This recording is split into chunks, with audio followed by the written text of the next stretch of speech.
தமிழ்நாடு ஆளுமை மிக்க ஒரு தலைவனை இழந்துருச்சு, அவ்வளவுதான். வாயில நல்லா வருது நல்லா பேசக்கூடாது, நல்லா வரணும். நல்ல மனது இருந்தா நல்லா தான் வரும். எனக்கெல்லாம் நல்லா தான் வரும். நல்லா வருதுன்னு நான் சொல்ல மாட்டேன், நல்லா வருது எனக்கு. மக்களுக்கு ஒத்துழைத்தவர்களுடைய பேரெல்லாம் எடுக்கணும். அந்த மக்களுக்கு ஒத்துழைத்தவர்களுடைய திட்டங்களை எல்லாம் நான் தொடர்ச்சியாக செய்யணும். வாயில நல்லா வருது நல்லா பேசக்கூடாது, நல்லா வரணும். நல்ல மனது இருந்தா நல்லா தான் வரும். எனக்கெல்லாம் நல்லா தான் வரும். நல்லா வருதுன்னு நான் சொல்ல மாட்டேன், நல்லா வருது எனக்கு. ஏன்னா நான் நீதி கட்சியினுடைய ஒரு தொடர்ச்சியான ஒரு தலைமுறையினுடைய ஒரு கலைஞர்கள். சகோதரர் சத்யராஜனோ பிரசன்னாவோ நானோ இங்கு பேசுவது பெரியதல்ல. ஆனா சகோதரர் சேகர்பாபு அண்ணனுக்கு நான் ஒரு பெரிய நன்றியை சொல்லணும். இந்த சகோதரி இனம் கண்டுபிடித்து ராமநாதபுரத்தில் இருந்து அவர்களை இங்கு வரவழைத்து இந்த மேடையை பகிர்ந்து கொண்டதுல 103 கலைஞர் பிறந்த நாள் முழுமையடைகிறதாக நான் நினைக்கிறேன். சரி, 103 அப்படின்னா என்ன? 103க்கு என்ன விசேஷம்? நியூமரலாஜியில பார்த்தா 1 0 3. 1க்கு என்ன சொல்றாங்கன்னா தலைமைத்துவம், போராட்ட குணம், இதெல்லாம் 1னுடைய குணாதிசயம். 0க்கான குணாதிசயம் நியூமரலாஜியில மீட்டெடுப்பு, எதிர்காலத்துக்கான திட்டமிடல், இதெல்லாம் 0க்குள்ள வருது.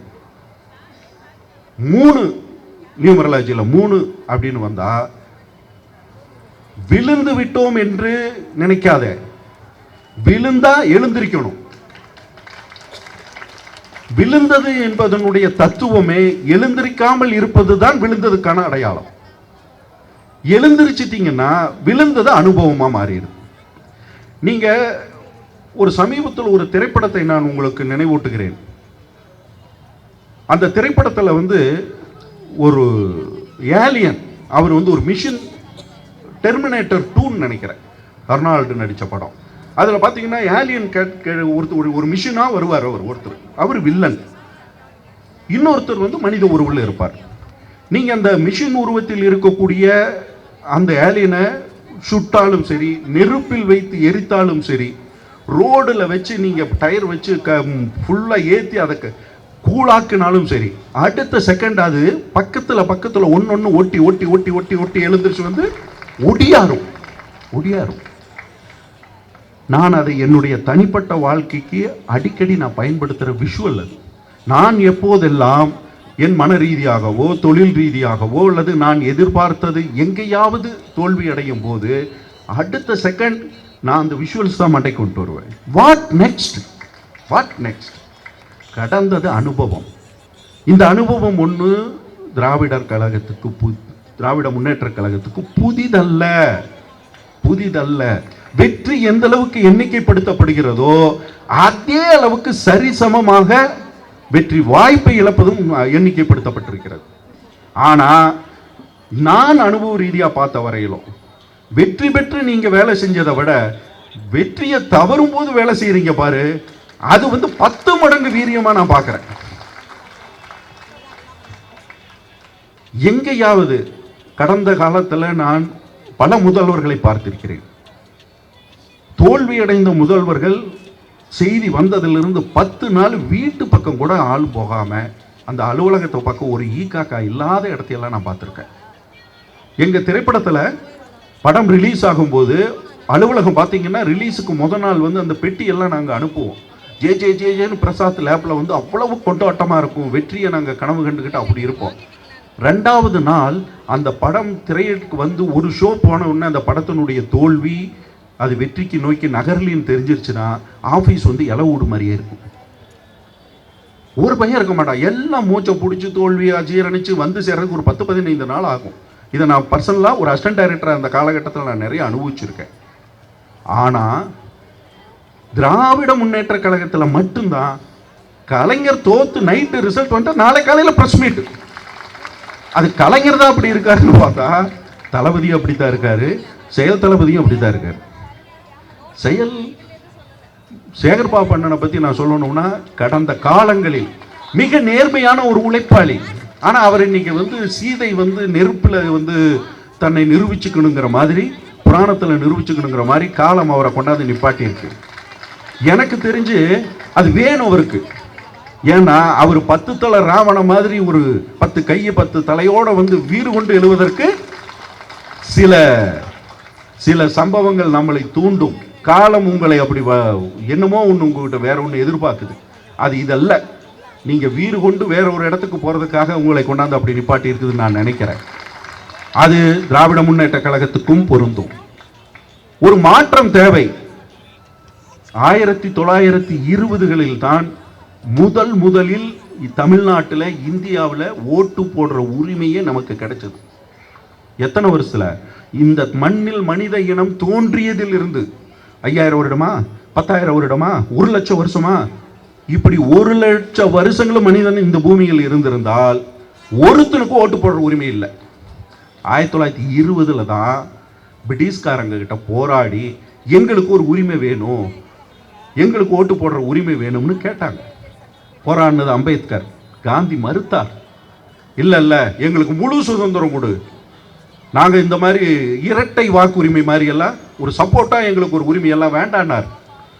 அம்பேத்கர் ஃபைட் பண்ணார். இல்லை, முதல்ல இதை கொடுங்க, நாங்கள் இதுக்குள்ள இருந்து நம்மளை அடுத்த நிலை கொண்டு போகலான்னு ஒரு குரூப் ஃபைட் பண்ணுது. அங்கே காந்தி முழுக்க ஒத்துழையாமை இயக்கம் நடத்துறார். அதுக்குள்ள இருந்து ஒரு கேங்க பிரிஞ்சு வருது. சித்தரஞ்சன் தாஸ், நேரு, இவங்க எல்லாம் பிரிஞ்சு சுயராஜா கட்சி மாதிரி சேவா கட்சிகள் ஒன்று ஆரம்பிக்கிறாங்க. அந்த கட்சியும் இங்க பிராமணர்கள் அல்லாத சங்கம்னு ஒரு சங்கம் அமைப்பு. அந்த அமைப்பு என்ன, எலெக்ஷன் வந்த உடனே நீதி கட்சியா மாறுது. அது எலெக்ஷன்ல நீதி கட்சி நிக்குது. இந்த நேரு சார்ந்த இவங்க கட்சி நிக்குது, காங்கிரஸ் நிக்கல. அப்ப 1920களில் ஓட்டு போட்டவங்க எவ்வளவு பேர் தெரியுமா? சென்னை, ஆந்திரா, கர்நாடகா, மைசூர், ஒரிசா, வங்காளம் வரையிலும் இருக்கிறதுக்கு பேர் மெட்ராஸ் பிரசிடென்சி. கேரளாவில் இருந்து இப்படி ஒரு வால் அப்படி போகும். இது எல்லாம் சேர்ந்தது மெட்ராஸ் பிரசிடென்சி. இதுல மொத்தமே 4 கோடி பேர் இருந்தாங்க. 4 கோடி பேர்ல 1.5 லட்சம் பேர் தான் ஓட்டு போட்டிருக்காங்க. எப்போ? 1920ல் இவ்வளவு ஏரியாவிலையும் சேர்த்து 1.5 லட்சம் பேர் தான் ஓட்டு. அந்த 1.5 லட்சம் பேர்லையும் யாரெல்லாம் ஓட்டு போடலாம்? படிச்சிருக்கணும், ஐடியில் இருக்கும், ஐடி பணம் கட்டணும், நீ ஒரு பிஸ்னஸ் பண்ணணும், இவ்வளவு கேட்டகரி இருக்கு. அவங்க தான் ஓட்டு போட முடியும். நீயோ உங்க அப்பாவோ தாத்தாவோ நானோ எங்க அப்பன் தாத்தாவெல்லாம் ஓட்டு கிடையாது. இதெல்லாம் 1920 வரையில் இதுதான் நிலைமை. 20க்கு பிறகு 35 வரையிலும் 15 வருஷம் இதுதான் நிலைமை. இந்த 15 வருடத்துல நீதி கட்சிகள் இன்றைக்கு நம்மளுடைய திராவிட முன்னேற்ற கழகத்தினுடைய அடிப்படையான பில்லராக இருந்த நீதி கட்சி, அவங்க உருவாக்கி வைத்த அந்த அடித்தளங்கள், அந்த அடித்தளங்களை கொள்கையாக எடுத்துக்கொண்டு 1950க்கு பிறகு சுதந்திர இந்தியாவில் ஒரு சூழ்நிலையில் உருவாக்கப்பட்ட திராவிட முன்னேற்ற கழகம் அது நீதி கட்சியை தன்னுடைய பவுண்டேஷனாக எடுத்துக்குது. அப்போ ஒருத்தன் நாட்டு மக்கள் மேல அன்பு கொண்டவனாக இருந்தால் அது எங்கேயோ உருவான ஒரு 30 வருஷத்துக்கு முன்னாடி உருவான ஒரு கட்சியினுடைய கொள்கை கோட்பாடுகள். ஆனா இது இன்னும் இந்த மண்ணுக்கு தேவை, இன்னும் இது என் மக்களுக்கு தேவை என்று அன்னைத்த திமுகவினுடைய தலைவர்கள் யாரு? அண்ணா நினைச்சாரு, கலைஞர் தொடர்ச்சியா வந்த கலைஞர் நினைச்சாரு. அப்ப என்ன? ரசிக்கணும், மக்களுக்கு ஒத்துழைத்தவர்களுடைய பேரெல்லாம் எடுக்கணும், அந்த மக்களுக்கு ஒத்துழைத்தவர்களுடைய திட்டங்களை எல்லாம் நான் தொடர்ச்சியாக செய்யணும். வாயில நல்லா வருது நல்லா பேசக்கூடாது, நல்லா வரணும். நல்ல மனது இருந்தா நல்லா தான் வரும். எனக்கெல்லாம் நல்லா தான் வரும். நல்லா வருதுன்னு நான் சொல்ல மாட்டேன், நல்லா வருது எனக்கு. ஏன்னா நான் நீதி கட்சியினுடைய ஒரு தொடர்ச்சியான ஒரு தலைமுறையினுடைய ஒரு கலைஞர்கள். நீங்க யோசிச்சு பாருங்க, நான்லாம் டிஎம்கே உறுப்பினரா, அண்ணன் உறுப்பினரா? நீங்க உறுப்பினரை விட உறுப்பினர் இல்லாதவங்க டிஎம்கே நிறைய பேர் இருக்காங்க. இது எந்த கட்சியிலாவது இருக்கா? நேற்றுக்கு பேசினார் சுகி அண்ணன், சுகி சிவம் அவர்கள் முந்தானில் பேசினார். அவர் என்ன நீதி கட்சி இது திராவிட முன்னேற்ற உறுப்பினரா? இந்த அப்போ இன்னைக்கு தொடர்ச்சி அடுத்த 10-13 நாளும் பேச போறவங்க எவ்வளவோ கலைஞர்கள் இருக்காங்க. திராவிட முன்னேற்ற கழகத்தில் மட்டும்தான் இவர்கள் இந்த மண்ணுக்கும் மக்களுக்குமாக உழைக்கக்கூடியவர்கள், இவர்கள் பின்னாடி நான் நிக்கணும்னு திரைக்கலைஞர்களா இருக்கட்டும், இலக்கியவாதிகளா இருக்கட்டும், பாடலாசிரியர்களா இருக்கட்டும், தெருக்கூத்து கும்மாங்குத்து எல்லா அமைப்புகளில் இருப்பவர்கள் பொது தளத்தில் இருந்து அவர்கள் பின்னாடி இருப்பவர்களாக இருக்கோம். நாங்க அந்த கேங்கு உறுப்பினராக இருந்தா நீங்க சொல்றதுக்கெல்லாம் கூட சரின்ட்டு போயிடலாம். நாங்க அப்படி இல்லை, எது சரியோ அது பக்கம் நிற்க தயாரா இருக்கும். இன்னைக்கு சத்யராஜ் அண்ணன் இருக்காரு. சத்யராஜ் அண்ணன் வந்து ஒரு ரீல்ஸ் போடுறதை விட ரீல்ஸுக்கு பதில் சொல்றதுக்கே நிறைய டைம் எடுக்கிறார். அதிகமான ட்ரோல் மெட்டீரியலும் அதிகமான விமர்சனங்களை உள்ளடக்கணும் ஒரு சத்யராஜ் அண்ணன் தான். ஆனா டேய் போடா பரம்பரை, அவர் பரம்பரை கோயம்புத்தூர்ல ஜமீன் பரம்பரை. அவர் எதையெல்லாம் பார்த்தவர் தெரியுமா அவங்க பரம்பரையில? நான் அப்படி இல்லை, நான் அதை வெளியிருந்து பார்த்தவன். எனக்கு அது எப்படி இருக்கும்னு தெரியும். அப்படி ஒரு மிக பிரமாண்டமான ஒரு ஆளுமையுள்ள ஒரு இந்த சமூகத்தினுடைய வேர் பிடிச்சு போன சமூக அந்த அந்த மனநிலை உள்ள ஒரு சமூகத்துக்குள்ள ஆளுமை மனநிலையிலிருந்து வெளியே வந்து இன்னைக்கு களமாடுவது இருப்பது சாதாரணம் அல்ல. அதுவும் பொறுப்புல இருந்துகிட்டு களமாடுனா கூட பரவாயில்லைங்க, பதவி காப்பாற்றி விட்டுருங்க, நாங்க வெளியே இருந்துகிட்டு பேசுறோம். இன்னைக்கு அண்ணன் சேகர்பாபு இருக்காருன்னா சேகர்பாபு இந்த ஏரியாவினுடைய ஆளுமை உள்ள நபர், இயக்கத்தில் பெரிய பொறுப்பில் இருக்காரு, மினிஸ்ட்ரி, என்னென்னமோ அவருக்கு பவர் இருக்கு. நாங்க அப்படியா? ஆனா நாங்க அதை எல்லாம் தாங்கி கொண்டு இந்த மண்ணுக்காகவும் மக்களுக்காகவும் போராடக்கூடிய இயக்கத்துக்கு பின்னாடி நிற்கிறோம்னா அதுக்கு ஒரு அர்த்தம் வேணும், அர்த்தம் வேணும்.